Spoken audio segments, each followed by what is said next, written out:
my next question, I'll answer it first just to set the stage. The question is around what is something you're curious about exploring in your conversations with MSPs at the IT Nation? What is something you're curious about or wondering or trying to solve? So for us, we have an objective around what we call creating a wow MSP experience, for back office finance. And I'm really going to be focused on some customer development work at a fairly tactical level around what are those elements of accounting and CFO work that are massive energy drains or big areas of entropy for the MSP owner that we can factor into the bundling of the service we're building that constitutes wow for us.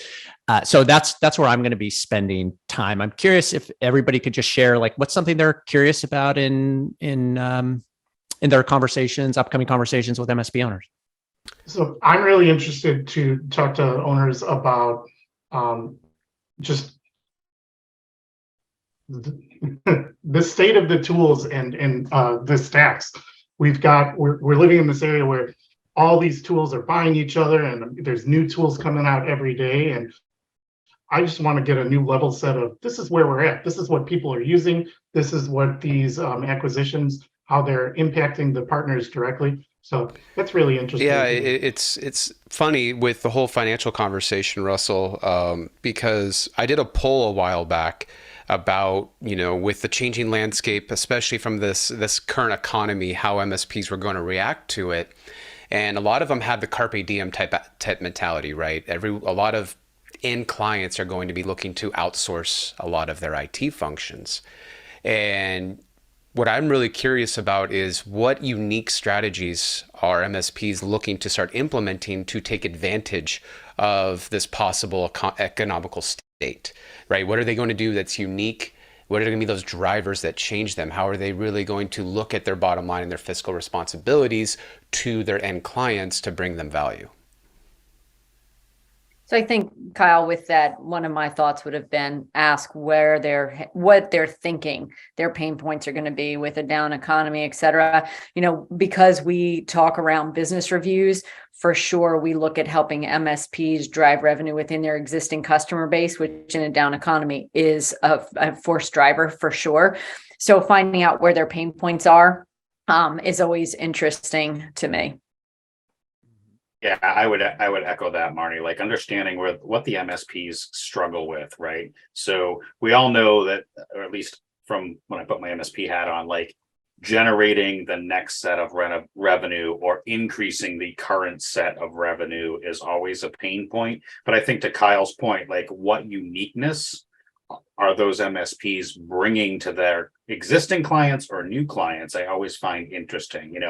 I spoke to an MSP owner the other day, and he's actually building out some really cool power apps to help onboard, offboard, and manage some of this, like the day-to-day operational stuff. And so I started looking through his code and looking at what he was building, and it was like, why aren't more MSPs like looking at trying to look at tools or look at their own stuff and gain that operational efficiencies by scripting something, by putting something in place in a business process?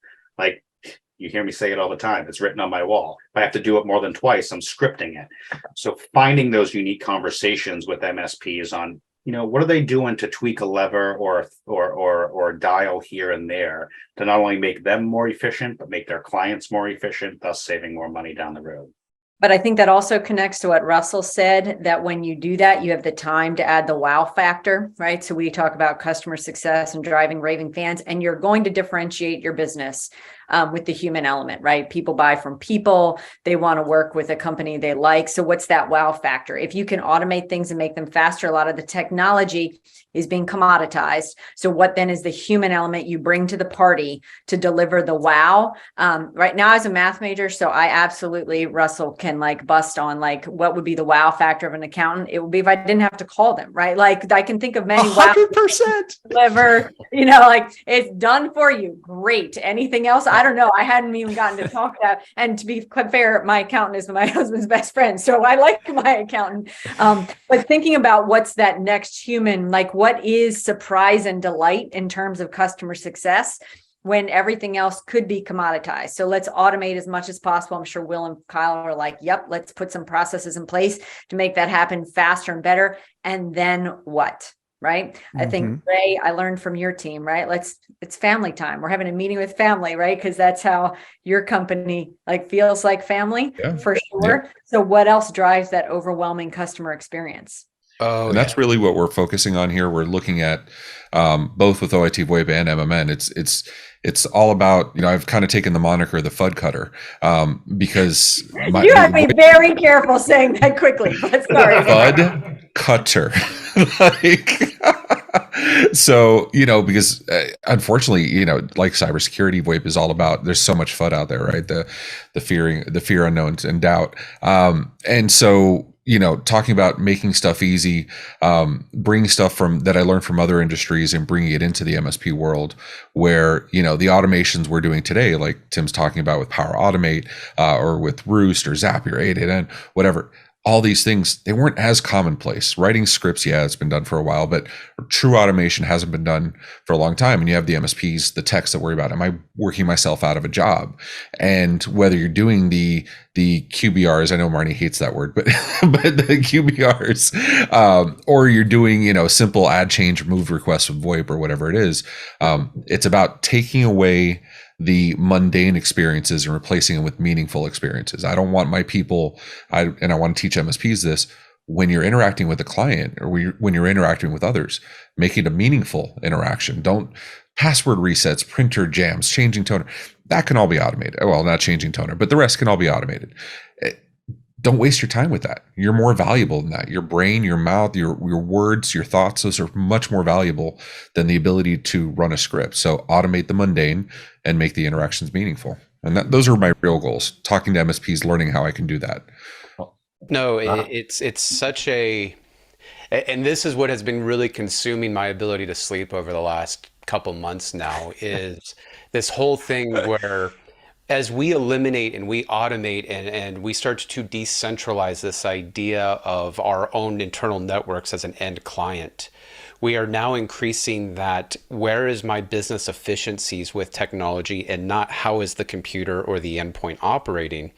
And you see so often on some of the social media out there, the MSP perspective of, oh, I need to tell my client about the shiny endpoints we have, and I need to talk about the shiny new computers I can bring them, and then the automation I can bring them. But as that starts to get deconstructed, our ability to talk about the relationship and the ROI we can bring that end client becomes so much more valuable now. And honestly becomes that make or break point, that's where the levee is going to break, because now the customer is going, I can go get an iPad literally in like 10 minutes. I can go down the street, I can go buy one at the Apple store, and then my employee can log back into all their SaaS applications. So there is those business continuity conversations that really starts to create that new, I don't know if it's a new service or a new idea, or it's how we have to interact with these customers, because what happens when those start to go away or the importance starts to get devalued? Now it's how do my employees operate? Because guess what? Your end clients, they're still running businesses themselves. So they want to concentrate on what they're really good at, right? Russell, accounting, some clients love that, right? That's a core component of the business. But I'm always obsessed with, well, what are the strengths and how do I enable them to just focus on their strengths through technology?